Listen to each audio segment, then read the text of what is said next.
24 घंटे में 2 बार दहली दिल्ली। वीरवार शाम को द्वारिका मोड़ पर एक महिला को गोली मारकर हत्या कर दी गई रात 8:30 बजे। वहीं पर रात बीतते बीतते शुक्रवार 12:30 बजे मालवीय नगर में एक लड़की के सर पर राड मारकर हत्या कर दी गई। महिलाओं के प्रति बढ़ता अपराध पूरे देश में चरम पर है। कैसे रुकेगा महिलाओं के प्रति अपराध?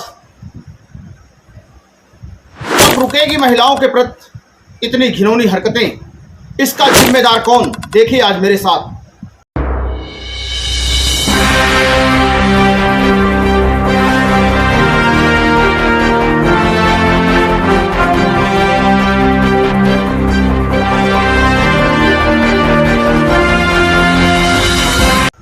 नमस्कार दोस्तों, सत्संगम इंडिया में आपका स्वागत है। मैं हूं आपका दोस्त सोनू सिंह रघुवंशी। आज दिल्ली दहल गई। दिल्ली 2 बार दहली, जहां पर वीरवार की शाम एक दिल दहलाने वाली खबर आई। वीरवार रात 8:30 बजे डाबरी मोड़ पर यह खबर मिलती है पुलिस को। वहां पर रात को 8:30 बजे एक सरफिरा आता है और 42 वर्षीय रेनू गोयल, जिसका नाम बताया गया, सर पे कनपटी में बंदूक रखकर गोली मार देता है। 8:45 पे खबर थाने में मिलती है। एक बार सुनिए जरा डीसीपी साहब क्या कह रहे हैं, उसके बारे में हम आपको फिर बताते हैं। करीब 8:45 PM पे डाबड़ी थाने में एक मर्डर का इन्फॉर्मेशन आया। इससे पता चला कि एक करीब 42 ईयर्स की लेडी है जिनको अपने घर के पास एक व्यक्ति ने गोली मार दिया है। लेडी की पहचान एक रेनू नाम की लेडी के रूप में हुआ, जो कि हाउसवाइफ हैं और अपने फैमिली के साथ डाबड़ी थाने के वैशाली इलाके में रहती हैं। जो व्यक्ति आकर ये इंसिडेंट किया था, तुरंत हमारी टीम्स ने इस पे काम करके उसकी पहचान कर ली। उसकी पहचान करने के बाद जब उसको ढूंढते हुए हमारी टीम उसके घर पे पहुंचे, जो पास में ही वो रहने वाला है, पास का ही रहने वाला है। जब उसको ढूंढते हुए उसके घर पे पहुंचे तो उसने अपने वो घर के ऊपर छत पर सुसाइड किया हुआ था और वो जो वेपन है वो वहीं पे मिला हमें। अभी इसमें फर्दर हमारे जो FSL के टीम्स हैं और बाकी इन्वेस्टिगेशन अभी जारी है। जो अक्यूज्ड जिसने सुसाइड कर लिया उसका नाम आशीष है, वो करीब 25 वर्ष का है। और ये बात सामने आया है कि जो अक्यूज्ड आशीष और जो डिसीज्ड रेनू, ये दोनों जो है करीब 2-3 साल पहले एक ही जिम में जाते थे और इस तरह उन लोगों का मुलाकात हुआ था और फर्दर इसमें अभी इन्वेस्टिगेशन जारी है। द्वारिका के डीसीपी M हर्षवर्धन जी ने बताया, आपने सुना, इनको जो कॉल मिली रात को 8:30 बजे, और ऐसा भी बताया जा रहा है कि ये बिल्डर की पत्नी थी रेनू गोयल, जिन्हें गोली मारी गई 2-3 साल पहले। ये उस लड़के से मिली थी जिस लड़के का नाम आशीष था। मात्र 23 साल का था। 2-3 साल पहले दोनों जिम में जाया करते थे। जिम में दोनों की दोस्ती हुई। आगे क्या हुआ, कैसे हुआ है, बात कैसे बिगड़ गई, वो सरफिरा जो वहाँ पे लोगों ने देखा, वो 8:30 बजे आता है और उनकी कनपटी पर बंदूक लगाता है उनके घर के पास ही और गोली मार देता है और वो फिर भाग जाता है। पुलिस को इन्फॉर्म होती है, पुलिस पता करती है और उसके घर पर पहुंचती है। जब उसके छत पर देखती है तो अपने छत पर टेरेस पर जाकर अपने टेरेस पे खुद को गोली मार लेता है। खुद को गोली मारने के बाद उसका जो वेपन है वो भी पुलिस वहां से ले लेती है और उसे बॉडी को पोस्टमार्टम के लिए भेज देती है। कोई यूं ही किसी को गोली तो नहीं मारता, वजह तो कुछ ना कुछ रही होगी। डीसीपी साहब कह रहे हैं इन्वेस्टिगेशन का मैटर है, इन्वेस्टिगेशन होगी जब भी कुछ पता लग पाएगा। लेकिन आप तो समझदार हैं, आप समझ सकते हैं मामला क्या हो सकता है। बिल्कुल ऐसे किसी को कोई गोली नहीं मारता। 42 साल की रेनू अब इस दुनिया में नहीं रही। इससे पहले कि इस वीडियो का हम एनालिसिस करें, इससे पहले हम इस बात पर कुछ आगे बढ़ें, एक बार आपको दूसरी घटना का भी जिक्र कर लेते हैं। शुक्रवार की दोपहर 12:30 बजे फिर एक लड़की को रोड से सर में रोड से मार करके हत्या कर दी जाती है। इससे पहले मैं आपको विस्तृत जानकारी बताऊं, पहले आप एक बार लड़की के पिताजी को सुनिए, वो क्या कह रहे हैं, उनकी हालत क्या है इस समय, वो क्या सोच रहे हैं, जिसके पास एक ही लड़की थी। आप सोचिए कितनी मेहनत से लड़कियों को माँ बाप पाल पोस कर बड़ा करते हैं। इस लड़की की उम्र 23 साल से 24 साल बताई जा रही है। गोली मारने वाला आप यकीन नहीं करेंगे, उसके सगी मौसी का लड़का 28 साल का इरफान है। इरफान की माँ और उस लड़की की माँ सगी बहनें हैं। आप यकीन नहीं कर पाएंगे रिश्ते का कत्ल कैसे हो गया। पार्क में लड़की को ले जा करके और रॉड से सर फोड़ करके मार दिया गया। पुलिस को सूचना मिलती है। पहले आप लड़की के पिताजी को सुनिए, फिर मैं डीसीपी की बात आपको सुनाता हूँ। हमें सर यही चाहिए, उसकी मौत चाहिए। मेरी एक ही औलाद थी, एक ही लड़की थी, और लड़की की बदला चाहिए सर। मैं कुछ भी कर सकता हूँ, मैं छोड़ूंगा नहीं सर कुछ। साउथ की डीसीपी चंदन चौधरी को भी सुन लीजिए एक बार। इसमें basically love angle and denial for marriage है बेसिकली ये पूरा इशू। और लड़का लड़की आपस में रिलेटेड हैं, मौसेरे भाई बहन हैं। लड़का 28 साल का और लड़की 22 साल की है। लड़की ने ग्रेजुएशन कंप्लीट की, अच्छी पढ़ाई करी है। इसने हिंदी में ऑनर्स किया है कमला नेहरू कॉलेज से, इसी साल कंप्लीट किया। स्टेनो के लिए कोचिंग करती थी। लड़की ने और लड़की की फैमिली ने लड़के को शादी से मना कर दिया था। बीच में शायद इनकी कुछ बातचीत हुई थी कि शादी करेंगे, पर चूंकि लड़का अनएम्प्लॉयड था तो इसको देखते हुए लड़की के पेरेंट्स ने बोला कि यहाँ शादी नहीं करनी, लड़की हमारी अच्छा पढ़ रही है तो अच्छी शादी करेंगे। सब्सिक्वेंटली लड़की ने भी बातचीत करना बंद कर दिया, इसको ब्लॉक कर दिया। तो लड़का इससे आहत था, ही वॉज मेंटली डिस्टर्ब्ड। और इसको ये पता था कि लड़की मालवीय नगर में कोचिंग करने आती है स्टेनो के लिए। तो इसके दिमाग में पिछले 2-3 दिन से ये चल रहा था कि अब तो मेरी शादी हो नहीं रही है, रिश्ते मेरे लिए आ नहीं रहे हैं, क्योंकि लड़के के छोटे भाई का रिश्ता तय हो गया है। तो उसके बाद इसका मैरिज प्रोस्पेक्ट्स जो है काफी कम हो गया था। तो इसी को लेकर के इसके दिमाग में भी खुंदस था और जिसको इसने आज इस तरीके से अंजाम दिया। तो मैम आज क्या उसने लड़की को बुलाया? शिवलिक ए बिहार विजय मंडल पार्क मालवीय नगर की यह घटना है। लड़की स्टेनो के लिए कोचिंग करने आती थी। दोनों सगे मौसी के लड़के थे, एक दूसरे को जान पहचान थी। बीच में कुछ रिश्ते की बात चली थी, लेकिन लड़की पढ़ने में बहुत तेज थी। डीसीपी ने बताया लड़की ने हिंदी में ऑनर्स किया था और लड़की की उम्र 22 से 23 साल बताई जा रही है।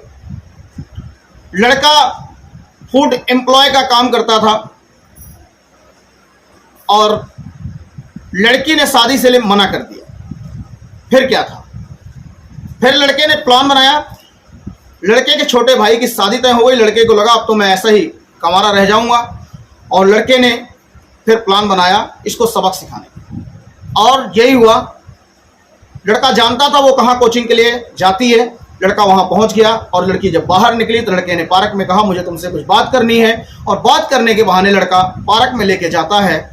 और पार्क में ले जाकर दोनों की क्या बातें होती हैं। उसके बाद लड़का लोहे की रॉड से सर पे गहरी चोट मारता है। ऐसा बताया जा रहा है कि कई बार लोहे की रॉड से मारा गया है। पुलिस को सूचना मिलती है, पुलिस मौके पर पहुंचती है। पता लगता है पार्क में लगी हुई बेंच के नीचे लड़की की लाश पड़ी हुई। अब आप स्थितियों का अंदाजा लगाइए कि हो क्या रहा है। ना ये रिश्ते देख रहे हैं, ना रिश्तेदार देख रहे हैं। ऐसे लोगों के लिए अब क्या करना चाहिए। अब इसमें मैं आपको बात अब अपनी तरफ से बताने जा रहा हूं। अब आप जरा ध्यान से सुनिए। इतनी घबराहट क्यों, इतनी चिलचिलाहट क्यों, इतना डर क्यों लग रहा है। क्या इस समाज की जिम्मेदारी नहीं बनती हम अपने बच्चों को कुछ सिखाएं। हर 2 मिनट बाद यह कह देना पुलिस की जिम्मेदारी है। आप अपने दिमाग से, ठंडे दिमाग से सोचिए, यह नेताओं का काम है। अगर जब तक कानून नहीं बनेगा, जब तक डर पैदा नहीं होगी, जब तक आए दिन ये महिलाओं पर अत्याचार हो या पुरुषों पर अत्याचार हो या इस तरीके से घटनाएं रुक ही नहीं सकती। हमारे देश का सड़ा हुआ कानून और गला हुआ संविधान, जिसे मैं बार बार कहता हूं, कुछ लोग कहते हैं ऐसा क्यों है। कभी भी ये चीजें जब तक डर नहीं होगी, बिना डर का एक परिवार नहीं चलता, तो इतना बड़ा देश कैसे चलेगा। आप एक बार कल्पना करके देखिए। ये उंगली उठा देना, क्या यह जायज है कि पुलिस क्या कर रही है, किसी भी राज्य की पुलिस क्या कर रही है। आप बताइए कि एक लड़का और लड़की के साथ पुलिस घूमेगी, एक औरत घर से अपने नीचे उतरती है, क्या उसके साथ पुलिस होगी। उन दोनों के बीच में क्या चल रहा था डाबरी मोड़ वालों में, क्या उनको पुलिस प्रोटेक्शन मिलेगा। पुलिस को एक सपने आ रहे थे कि आज ये लड़का इस लड़की को मार देगा, या मालवीय नगर वाली घटना में क्या ये पता था कि आज ये लड़का पार्क में ले जाकर इस लड़की को मार देगा। क्या जगह जगह आप कल्पना कीजिए क्या पुलिस प्रोटेक्शन जरूर ऐसा मिल सकता है? क्या पुलिस हर किसी के साथ अवेलेबल हो सकती है? क्या पुलिस क्राइम को रोक सकती है? नहीं, क्राइम को पुलिस कभी नहीं रोक सकती है। पुलिस क्राइम को जब ही रोक सकती है जब आपका कानून और भ्रष्टाचार, ये दोनों चीजें, जब तगड़ा कानून होगा और भ्रष्टाचार मुक्त होगा, जब ही ये चीजें रुकेंगी, वरना नहीं रुकने वाली है। खाली पुलिस को कोसने से कुछ नहीं होने वाला है। आपने कब पूछा अपने बेटों से? प्रधानमंत्री जी ने यहां तक कहना पड़ा कि आप बेटियों से पूछते हो, बेटों से क्यों नहीं पूछते हो? क्या करते हो? कहां गए थे? क्या करने गए थे? आजकल क्या चल रहा है और क्या तुम कर रहे हो? छोटी सी बात बताता हूं, एक मेरे सामने की बात है। एक लड़के ने मेरे सामने एक पिता से कहा, भाई तुम्हारा लड़का आजकल ठीक नहीं कर रहा है, उस लड़की के साथ बहुत गलत हरकतें कर रहा है। बाप का जवाब था, जब कुछ करेगा जब देखेंगे। मेरे सामने की बात। ऐसे दिमाग के अंदर गंद भरा हुआ है जिन परिवारों के अंदर, उसके बाद जब यह कुछ हो जाता है तो ये आरोप लगा देना पुलिस क्या कर रही थी। उन नेताओं से भी मैं पूछना चाहता हूं, अपने राज्य में जो हो रहा है उसके लिए उनके मुंह में दही जम गई, दूसरों के राज्य के लिए वो बोल रहे हैं।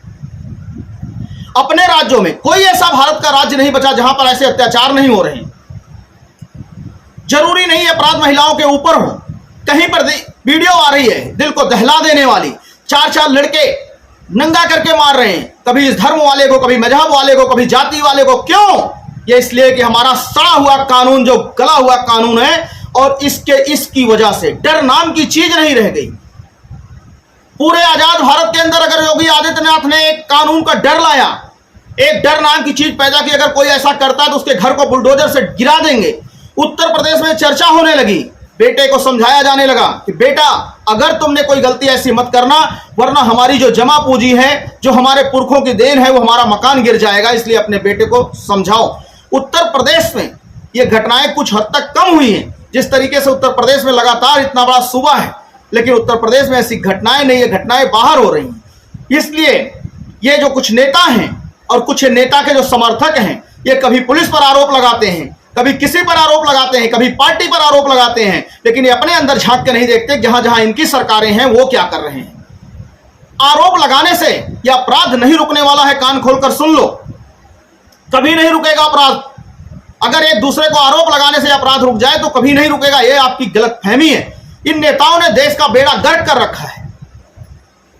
जब कानून बनता है, ये संसद में हंगामा करते हैं, ये कोई कानून बनने नहीं देते, क्योंकि इन्होंने वो कानून बना रखे हैं जिससे कि अपराध करने वाला अगर इनका हो तो आसानी से छूट जाए, और अपराध करने वालों का लिंक जरूर किसी न किसी नेता, किसी न किसी लोगों के साथ होता है। यह बात किसी से छुपी नहीं है।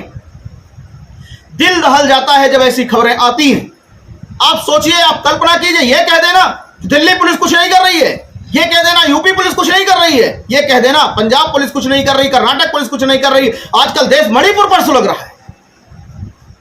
मणिपुर पर सबके मुंह में आवाज है, लेकिन पश्चिम बंगाल में क्या हो रहा है, बिहार में क्या हो रहा है, जहां दो लड़कों को लठ मार के मार दिया गया, एक को गोली मार दी गई, टांडो मचा हुआ जंगल राज चल रहा है बिहार में, लेकिन वहां पे आवाज नहीं निकल रही है। आवाज ये देखना है कहां कहां भाजपा की सरकार है, वहां आवाज उठाओ। भाजपा वालों को ये देखना कहां कहां दूसरे पक्षों की आवाज है, वहां आवाज उठाओ। अपने गिरेबान में कोई झांकने को तैयार नहीं है, और यही कारण है देश में अपराध बढ़ रहा है। और इस अपराध को अगर कोई रोक सकता है तो सख्त कानून रोक सकता है। अपराधियों की पहचान हो जाती है, पुलिस चार्जशीट दाखिल करती है, साल 2-2 4-4 साल लग जाते हैं। क्यों?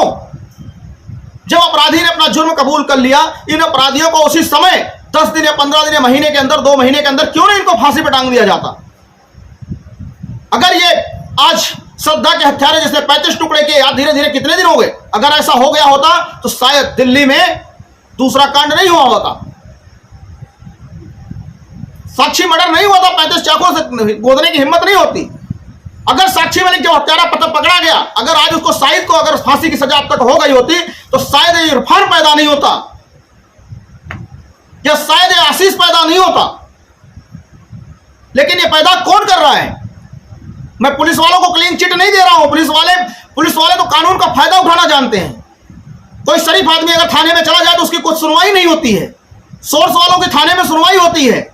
अभी देखा होगा हाल में एक वीडियो ट्रैफिक पुलिस का दिल्ली का वायरल हुआ था, विदेशियों से 5000 रुपए ऐंठ लिया, पर्ची तक नहीं दिया। तो पुलिस वाले तो किसी के सगे नहीं है, ये तो अपनों के भी सगे हुए नहीं है। इनके ऊपर जब डंडा चलेगा, जब कानून इनके हाथ में होगा, जब ये कुछ करेंगे। ये तो आप भी जानते हैं, कोई छोटा सा मोटा बड़ा केस अगर थाने में चला जाए, आसानी से वो पार हो जाए बिना पैसों का। है कोई ऐसा थाना पूरे देश के अंदर? दिल्ली, यूपी, हरियाणा की बात नहीं कर रहा हूं मैं, कहीं का भी किसी का छोटा मोटा केस लेकर चले जाओ, पुलिस का काम होता है पहले समझाओ उसे, दोनों पक्षों को राजी करो, अगर शांति से माहौल निपट जाए। लेकिन ऐसा कोई थाना बता दीजिए जिसमें बिना पैसा दिए काम होता हो। तो पुलिस वालों के ऊपर आरोप लगा देने से पुलिस वालों आपकी जिंदगी नहीं बचाएंगे। ये आपको खुद बचना है अपनी जिंदगी, अपनी भाईचारा, अपने बच्चों को समझाओ, अपने बच्चों को समझाओ। क्या परवरिश की थी अंजू की? पाकिस्तान चली गई, और क्या परवरिश की थी पाकिस्तान की सीमा के हिंदुस्तान चली आई। ये अपने बच्चों को समझाओ, संस्कार दो उन्हें। और जब तक अपने बच्चों को संस्कार नहीं दोगे, आए दिन सीमा आएगी और अंजू जाएगी। रेनू को गोली मारी जाएगी, नरगिस के सर पे रोड मारी जाती रहेगी। आए दिन ये चीजें आपको सुननी पड़ेंगी। सुबह जब आप टीवी चलाएंगे तो ये चीजें चलती रहेंगी। आवाज उठाइए, और मैं सरकार से भी कहिए कि कानून ऐसा लाए कि अपराधियों को जितना जल्दी हो सके उतना जल्दी फांसी की सजा दी जाए। सख्त से सख्त, उससे भी कोई अगर फांसी से भी तगड़ी सजा होती है तो उन्हें यह सजा दी जाए। आए दिन ऐसे ऐसे वीडियो वायरल हो रहे हैं कि 4-4, 8-8 लड़के मिलकर के एक आदमी को नंगा करके मार रहे हैं, कभी उस धर्म वाले, कभी उस जाति वाले, कभी उस जाति वाले। क्यों ऐसा हो रहा है? खौफ नाम की चीज क्यों नहीं है? क्योंकि इसलिए हमारा सड़ा हुआ कानून और वो पुराना संविधान जो चल रहा है उसकी वजह से। इनको भी सुन लीजिए।